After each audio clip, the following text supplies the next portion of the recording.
Le journal. Bonsoir et merci de rester à l'écoute des programmes de Radio Gabon. Bienvenue à cette édition d'information. À la une de l'actualité, le Premier ministre chef du gouvernement a fait sa déclaration de politique générale cet après-midi devant la représentation nationale.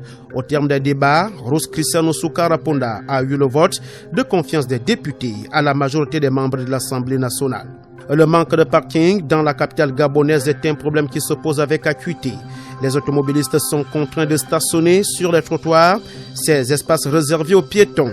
Cette situation profite cependant à certains qui gagnent désormais leur vie en trouvant un endroit de fortune pour garer à chaque automobiliste qui en cherche. C'est le focus de ce journal.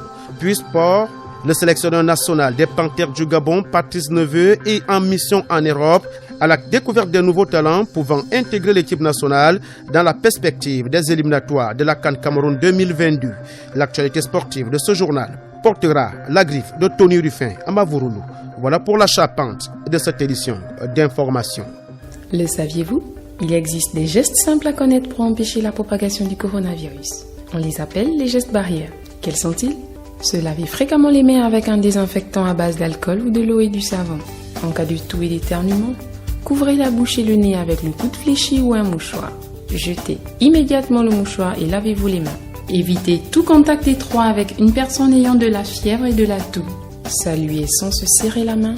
Évitez les embrassades. Nettoyez les objets et les surfaces souillées. Si vous présentez des symptômes de la grippe, fièvre, toux, éternuement, difficulté à respirer, ne vous rendez pas dans une structure sanitaire ou chez votre médecin traitant. Appelez le 1410.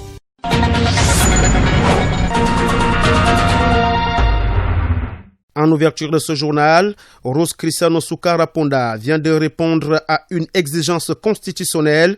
Elle a présenté aux élus du peuple son programme de politique générale. Tous les secteurs d'activité ont été pris en compte. Le Premier ministre chef du gouvernement vient de marquer un grand pas qui lui permet de dérouler ses actions. Nick Jocelyn Fouba. Le vendredi 4 septembre 2020 est une date à retenir. Rose Christian Osuka Ponda, la première femme nommée à la tête d'un gouvernement dans notre pays, le 16 juillet 2020 par le chef de l'État Ali Bongo Ondimba, s'est adressée aux représentants du peuple, la chambre basse du Parlement. C'est une femme d'action, une femme qui a occupé plusieurs fonctions. Bien avant de mettre en lumière les grandes lignes des actions qu'elle compte mener avec les membres de son équipe, elle est revenue sur la place de la femme, au Gabon. Promouvoir les femmes dans l'espace public et au plus haut poste de décision n'est pas qu'une question de justice et d'équité. Il en va également de notre efficacité collective. Puissent ces paroles fort pertinentes du chef de l'État encourager les femmes à continuer à se former pour acquérir des compétences solides dans tous les domaines. Rose Christian Osuka Ponda, dans sa communication, a tenu à féliciter les députés pour la confiance qu'ils bénéficient auprès de leurs électeurs et pour le travail réalisé. Monsieur le Président, avant de me prêter à l'exercice que m'impose ma charge, permettez-moi de m'adresser à vous pour saluer l'homme de consensus que vous incarnez. Votre élection, il y a un peu plus d'1 an, à la tête de l'Assemblée nationale est le couronnement d'un parcours administratif et politique marqué du sceau de l'excellence. Homme de devoir, vous avez su, durant de nombreuses années, contribuer au renforcement des mécanismes de fonctionnement de notre démocratie. Soyez-en remercié. Honorables députés, je voudrais saluer individuellement chacun de vous et vous féliciter pour la manière dont vous portez la confiance que les populations des différentes localités de notre cher pays ont placée en vous. Près de 131 députés ont pris part à cette cérémonie.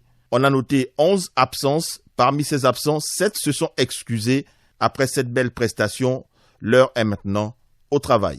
L'axe 2 du DPG, discours de politique générale du Premier ministre Rose Christian Osuka Ponda, a porté sur l'économie. Pour relancer ces secteurs fortement impactés par la Covid-19, le chef du gouvernement envisage développer le partenariat public-privé, stimuler l'investissement public et renforcer la résilience de notre économie dans divers secteurs clés. Pierre Désiré, Mvelenam. L'axe économique du discours de politique générale a certainement tenu en haleine les citoyens et les nombreux investisseurs nationaux et internationaux. En abordant ce sujet, le Premier ministre Rose Christian Osuka Ponda a d'abord vanté les mérites du Gabon dans sa résilience face aux effets du confinement dû à la pandémie du Covid-19.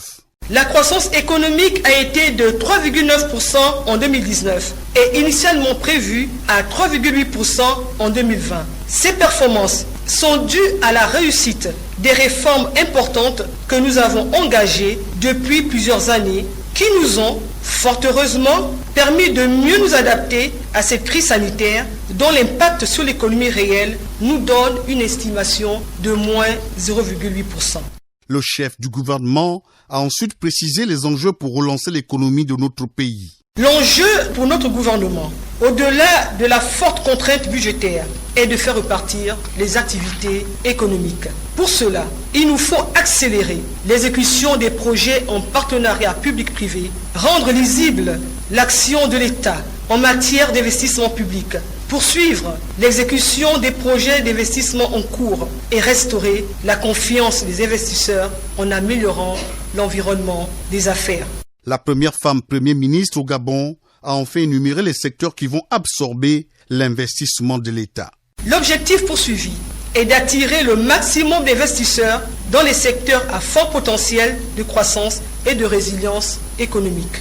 Il s'agit entre autres de l'agriculture, de la pêche, de la forêt, de l'industrie, du tourisme, des hydrocarbures, des mines et du numérique.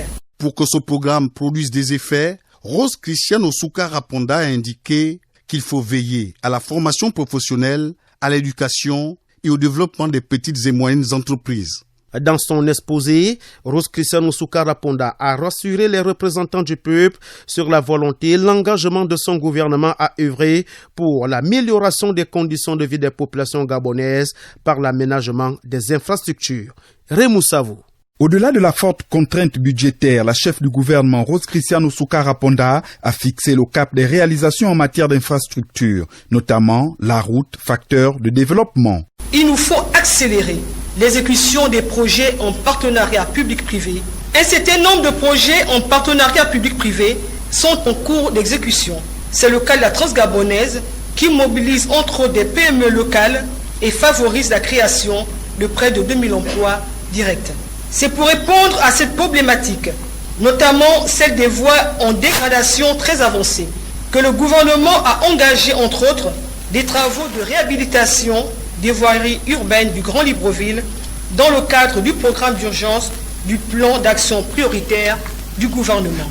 Sur ce registre, des programmes seront déroulés sur les 2 prochaines années pour améliorer la qualité de notre réseau routier ainsi que la mobilité des personnes et des biens. Les projets d'électrification et d'adduction en eau potable sur l'ensemble du territoire national sont entre autres les défis que la première femme Premier ministre entend relever. Dans le secteur de l'eau et de l'énergie, des projets de barrages hydroélectriques sont en cours de lancement, notamment le barrage de Kingele-Aval d'ici la fin de l'année 2020, le barrage de Goulmenjim et celui de Dibongi, tous les deux en 2021. Ces 3 projets vont générer 2350 emplois et augmenter l'offre en électricité de plusieurs provinces. Le gouvernement poursuivra la construction et la réhabilitation de près de 750 km de lignes électriques de moyenne et basse tension sur les axes Kango, Bifou, Lambaréné, Fougamou-Mouela et OIM Bitam, Okok, Batouri.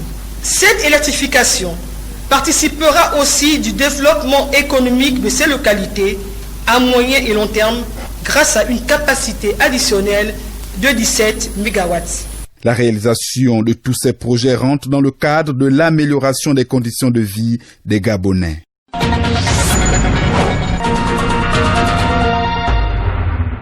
Réaménagement des routes de la capitale provinciale de Logoué-Ivino. Les voiries du 2e arrondissement de Makokou sont en réhabilitation. Une bonne nouvelle pour les automobilistes. C'est un reportage de Cecilia Akumamendom.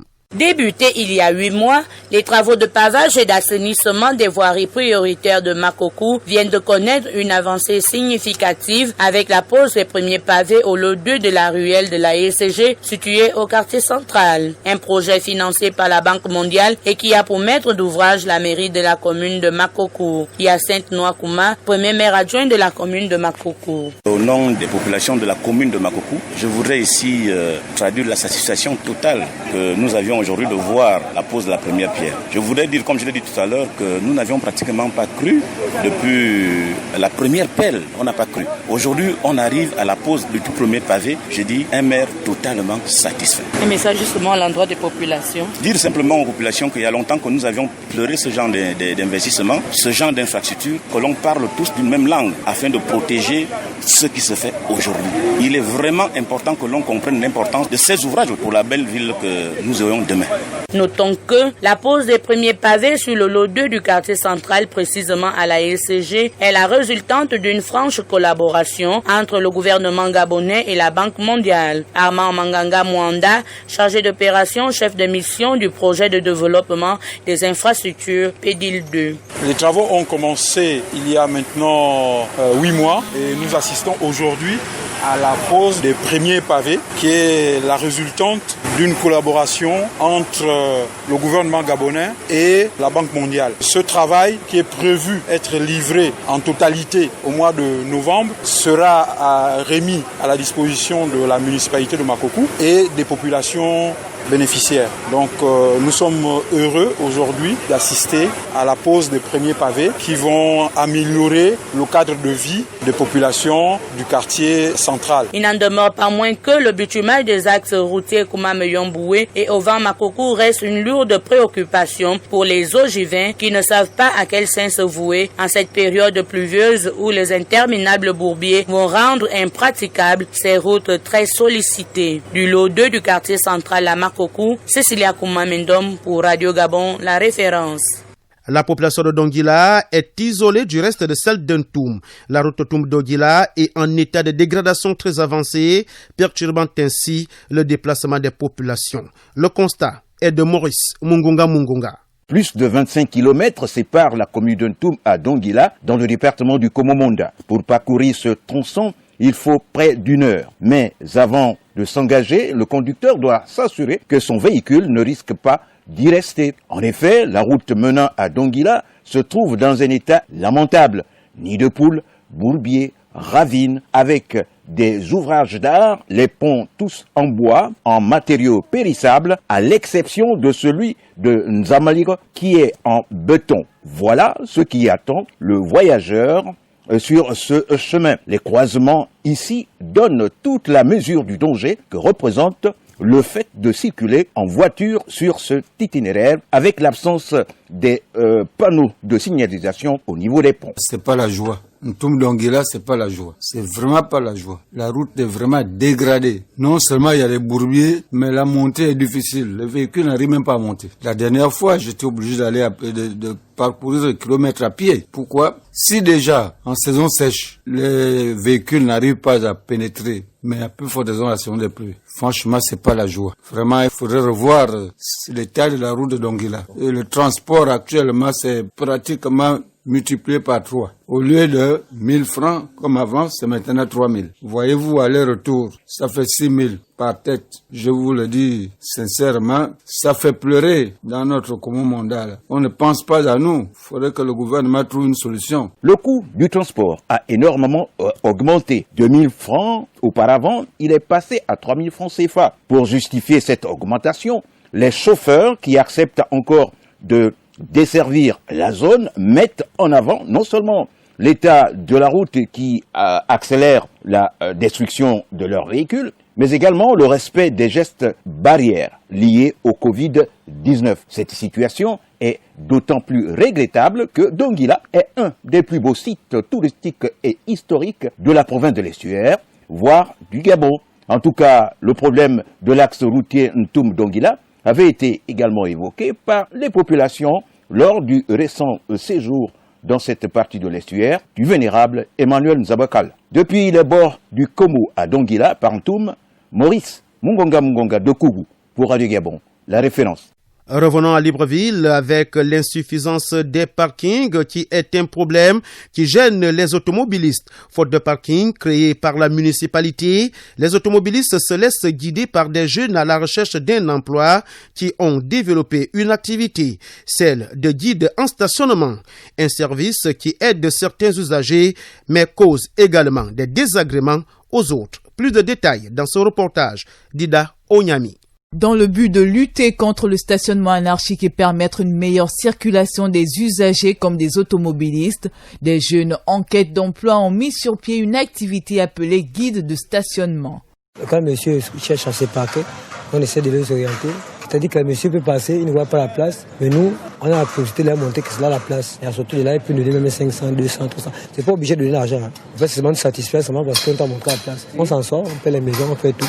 Une activité très appréciée par les automobilistes qui les soutiennent dans la pratique. C'est un peu bien ce qu'ils font. Ils aident un peu l'État parce que l'État ne pense pas à faire des parkings. Donc c'est quelque chose de louable. Je ne cesse de toujours les sensibiliser. J'ai toujours cette volonté de motiver les jeunes à se battre parce qu'on sait que rien n'est facile. Ils aident les gens à trouver un emplacement pour se garer. Et puis à la fin, quand vous démarrez, vous leur trouvez quelque chose. Voire 500 francs CFA, ils ne sont pas très exigeants. Je crois que c'est quelque chose de bien. Outre son côté positif, quelques automobilistes déplorent des comportements malveillants de la part de ceux qui exercent cette activité.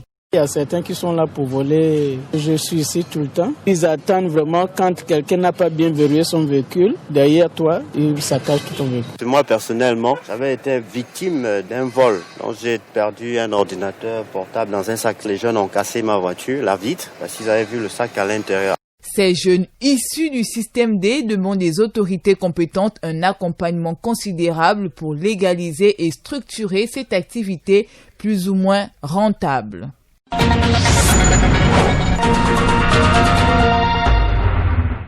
Et c'est ce vendredi que les candidats au baccalauréat session 2020 sont rentrés en possession de leur relevé de notes. Une opération qui s'est déroulée selon les mesures édictées par le ministère de l'Éducation nationale afin de faire face à la crise sanitaire actuelle. Ido Onyami. Ce retrait de relevé de notes permet aux élèves de prendre connaissance des notes obtenues, mais également de faire le choix des matières à passer au second tour pour ceux qui sont admissibles. Marthe Foster, présidente du centre à l'Immaculée Conception. Nous ne travaillons pas de manière spécifique, les instructions sont générales. Donc vous avez dû constater qu'il y avait encore des candidats dans les centres. Ils étaient assis dans leur salle de classe pour réfléchir tranquillement sur les deux matières à passer au second groupe. Une fois déposées les matières, ils seront appelés pour prendre leur convocation et savoir leur jour de passage. Pour mieux affronter ce second tour, il est recommandé aux élèves de pouvoir choisir des matières où ils n'ont pas eu la moyenne. Parce que souvent, les candidats qui tombent au second tour, ce sont des candidats qui parfois prennent des matières où ils ont déjà 10, 12, etc. Alors qu'il est beaucoup plus intéressant de prendre des matières où on a 6 ou 7. Là, la marche, parce que les examinateurs au second groupe ne connaissent pas vos notes. Ils peuvent vous noter objectivement comme ils peuvent vous noter autrement. Ça lui apportait un point de plus malgré le coefficient. Après avoir fait le choix des matières pour le second tour, l'heure est désormais à la concentration pour Frédéric, candidat admissible en vue d'obtenir son sésame.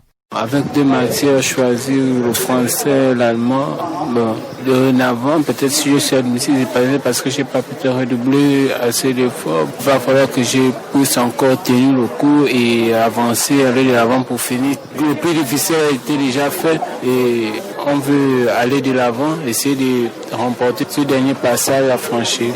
Il est à noter que les candidats prendront connaissance du programme du passage du second tour ce samedi et les résultats seront connus dans les tout prochains jours.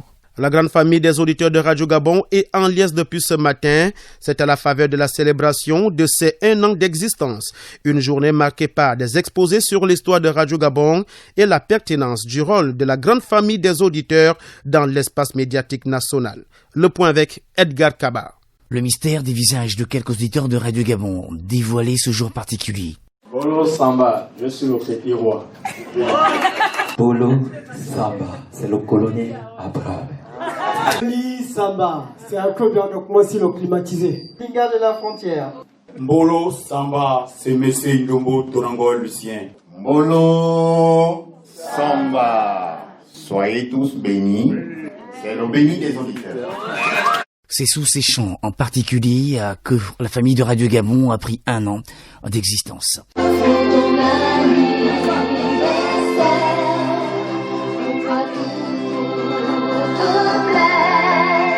Moment inoubliable pour de nombreux auditeurs et membres de la grande famille qui n'ont pas caché leur joie, mais tout en respectant les mesures barrières. Je n'avais jamais vu Jean-Jacques Libanga, mais aujourd'hui j'ai eu à faire sa connaissance. Ça me fait vraiment plaisir. Est-ce qu'aujourd'hui tu as vu Sango, c'est Sango Badi? Oui, j'ai vu Sango, j'ai vu Bouswakel Mapouma. Je suis un fidèle auditeur de Radio Gabon. À la seule différence que j'écoute la radio depuis mon bas âge et qu'aujourd'hui la radio fait partie de mon béaba. Je ne peux pas circuler quelque part sans la radio et naturellement Radio Gabon.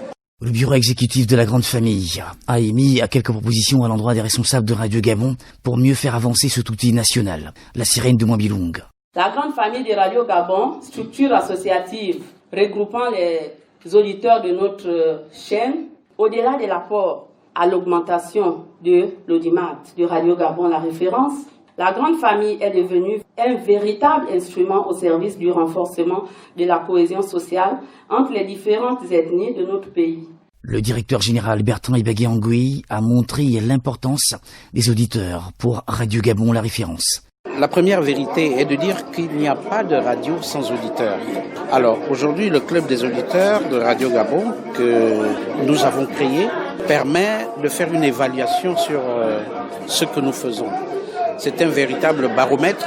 Selon les derniers ressentiments de l'audimat en République gabonaise, nous sommes le média imbattable à l'intérieur du pays parce que les populations dans le milieu rural écoutent beaucoup la radio. Ce premier anniversaire de la grande famille d'auditeurs de Radio Gabon restera un moment riche et décisif pour des sauts davantage qualitatifs pour mener le bateau Radio Gabon, la référence, vers un leadership incontestable. À l'actualité hors de nos frontières de ce journal, nous conduit au Mali, en République démocratique du Congo et au Soudan. C'est avec Christelle Eyangendou. Au Mali, la junte militaire au pouvoir depuis le 18 août dernier a confirmé que les concertations nationales sur la transition politique à venir débuteraient ce vendredi, mais sous un format sensiblement différent. Initialement prévu ce week-end, en fin de compte, elles se diviseront en deux phases et ce n'est qu'à l'issue de la seconde, le samedi 12 septembre, qu'elles seront achevées. En RDC, des dizaines de miliciens Codeco ont circulé dans la ville de Bunia. Ce vendredi matin, ils étaient venus pour demander la libération de leurs collègues détenus et sont restés quelques heures autour de la prison avant de commencer à se retirer. Au Soudan, le premier ministre de la transition a signé une déclaration de principe avec Abdelaziz Al-Ilou, chef de l'un des plus importants mouvements armés, absent lors de la cérémonie de Juba lundi dernier où plusieurs mouvements rebelles ont parafé un accord de paix présenté comme historique pour les régions périphériques du Darfour et du Nil bleu.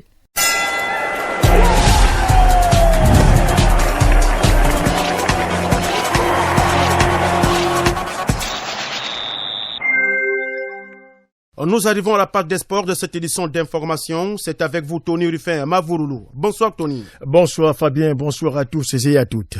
Nous ouvrons l'actualité sportive avec les actualités du coach national des Panthères, Patrice Neveu, qui est en mission en Europe à la découverte des nouveaux talents pouvant intégrer l'équipe nationale.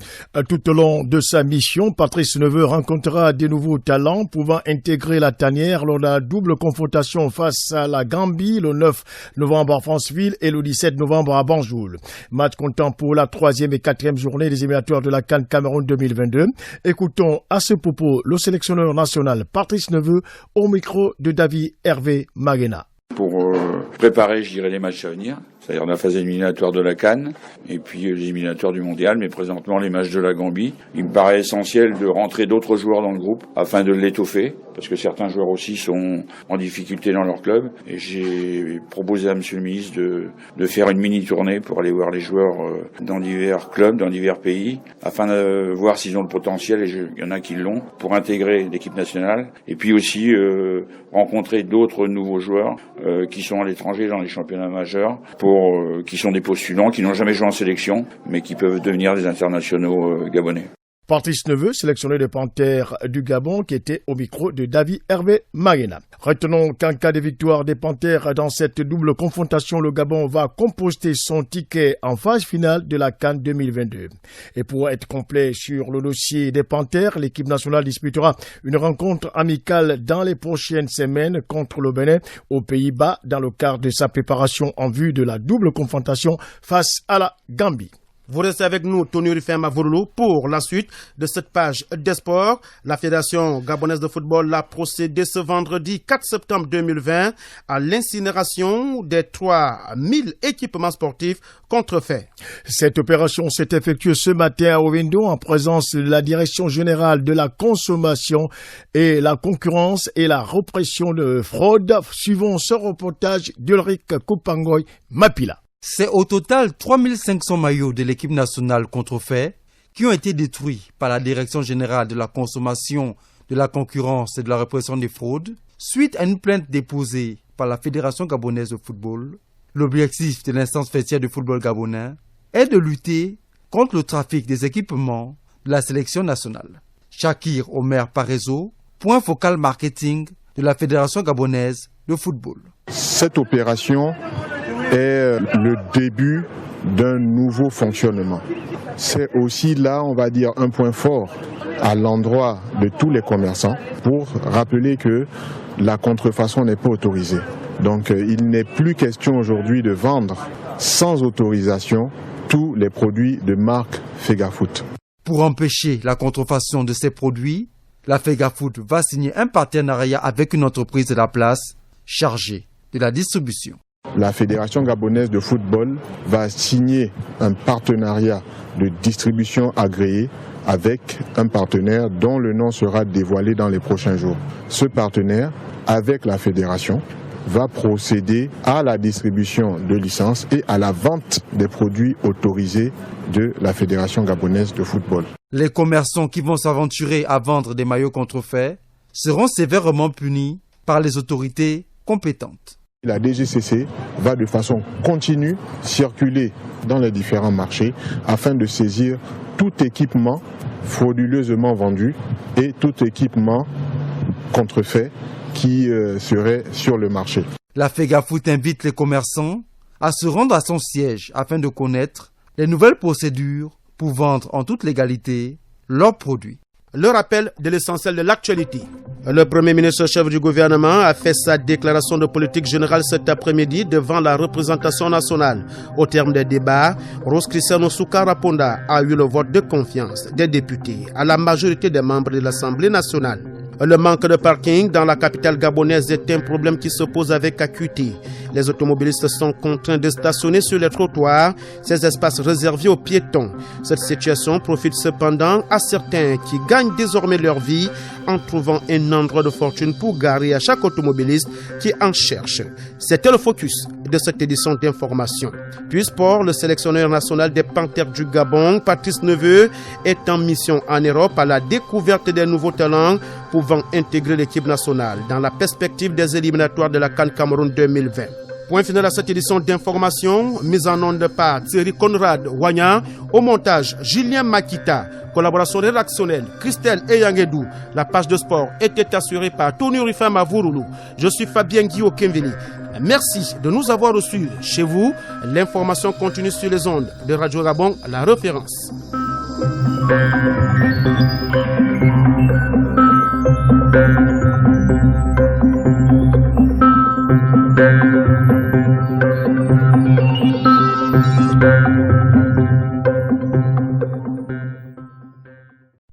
Vous êtes câblé sur Radio Gabon émettant de Libreville, 88.7, 96.5 FM.